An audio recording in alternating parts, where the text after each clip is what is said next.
वापस वो आगे नहीं आएगा बेटे, डिस्प्लेसमेंट क्या हो जाएगा? जब मैं लौट कर वहीं आ जाऊंगा तो देखिए डिस्प्लेसमेंट का फॉर्मूला क्या लिखिए, मैं आपको डिस्प्लेसमेंट का मतलब होता है final position minus initial position. ठीक है, फाइनल पोजीशन का मतलब कहां पर इस समय आप मौजूद है, इनिशियल जहां से आपने शुरू किया। ठीक है, उसको हम लोग क्या कहते हैं? ठीक है, बहुत इजी कॉन्सेप्ट है ना। तो डिस्टेंस मतलब टोटल दूरी आप जोड़ लीजिए, और डिस्प्लेसमेंट का मतलब है इस समय तत्काल तुरंत कहां पर आप हैं। ठीक है, जैसे बेटा मैं यहां से पहले बाराबंकी जाऊं, बाराबंकी से लखनऊ जाऊं, फिर वापस यहां आऊं। ठीक, तो डिस्टेंस की बात करेंगे तो टोटल दूरी जुड़ जाएगी, लेकिन जब मैं डिस्प्लेसमेंट की बात करूंगा तो आप मुझसे पूछेंगे कि अभी कहां आप मैं आपको उस समय मतलब नहीं है इस समय कहां पर है। आपने कहा बाराबंकी में, उसने कहा ठीक है, कहां से चले थे? कैसा कैसे, तो बाराबंकी से कैसा की जो दूरी होगी वो क्या हो जाएगा? डिस्प्लेसमेंट का मतलब है कि उसी समय कहां पर है, इंस्टेंटेनियस टाइम क्या है, उसको क्या कहते हैं? चलो समझते हैं इसको,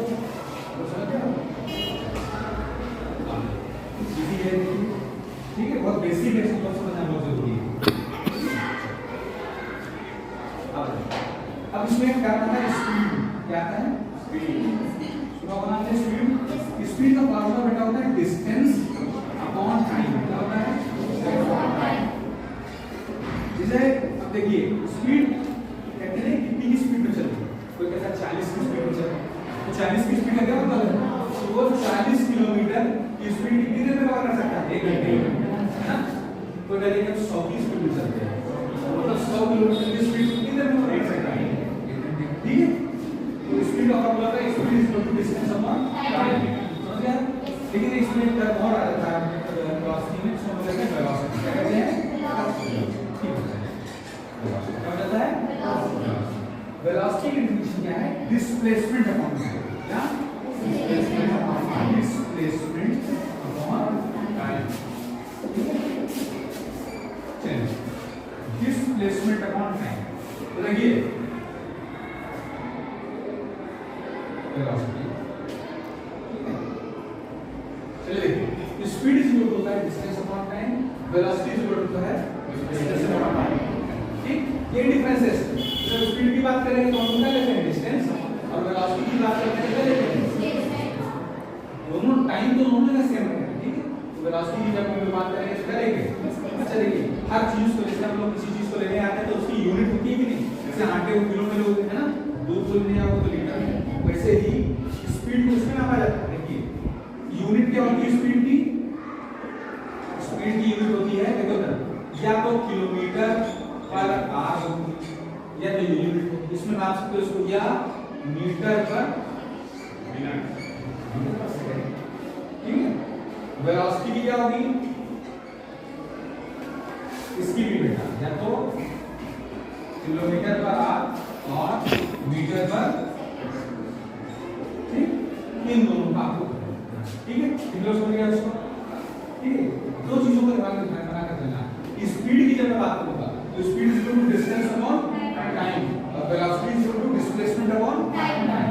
डिस्प्लेसमेंट मतलब क्या होता है? The difference between final position and initial position, कि मौजूदा समय में फाइनल कहां पर है और कहां से शुरू हुए थे, दोनों को जब डिफरेंस लेंगे तो क्या आएगा? डिस्प्लेसमेंट आएगा, और उसको टाइम से डिवाइड कर देना है। किससे डिवाइड कर देना है? बस क्या आ जाएगा? और वेलोसिटी को जब मान लो मैंने कहा कि आपसे किसी क्वेश्चन में वेलोसिटी है 20, तो 20 खाली में लिखना है, उसकी यूनिट जरूर लिखनी है। या तो आप लिख सकते हैं इसको किलोमीटर पर आवर, या उसको चेंज करके किसमें लिख सकते हैं? इसकी यूनिट बहुत इंपॉर्टेंट है, समझ गए? स्पीड और velocity, speed is equal to distance upon time, और velocity is equal to displacement upon time. ठीक है, नोट कर लीजिए ना। तो कई चीजें, एक तो लोगों ने पढ़ा मोशन, दूसरा पढ़ा रेस्ट, फिर लोगों ने पढ़ा डिस्टेंस, फिर डिस्प्लेसमेंट, फिर स्पीड, फिर वेलोसिटी। इसके बाद हम लोग और आगे पढ़ेंगे equation uniform motion, non uniform motion, ठीक है? ये समझ में आ गया सभी को?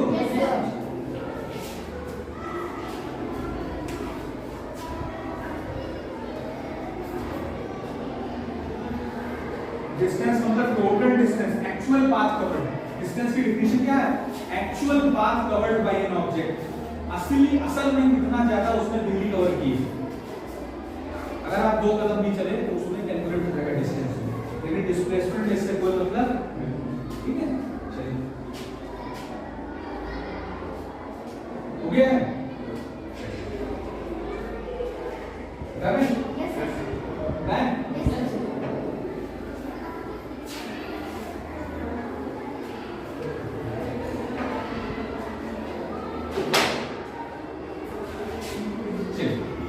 बेसिक चीज में आपको बताता हूं, पता है स्केलर, एक होती है स्केलर क्वांटिटी, एक होती है वेक्टर क्वांटिटी। बहुत इंपॉर्टेंट है ये, बेसिक है ये। देखिए कुछ चीजों में अगर जैसे मैं आपसे कहूं कि जाओ आटा ले आओ, तो पूछोगे तो उससे पूछना पड़ेगा कि कितने किलो ले आए। अगर तो मैं 3 किलो ले तो आप आटा ले आएंगे, ठीक है? और तो कुछ पूछना नहीं है आपसे, है ना? तो सिर्फ और सिर्फ आपको यूनिट चाहिए कितना, तो मैं कहूँगा 3 किलो ले आओ, 4 किलो ले आओ, 5 किलो, इसके अलावा तो पूछोगे नहीं उससे, है ना? लेकिन यदि मैं कहता हूँ कि जाओ फोर्स लगा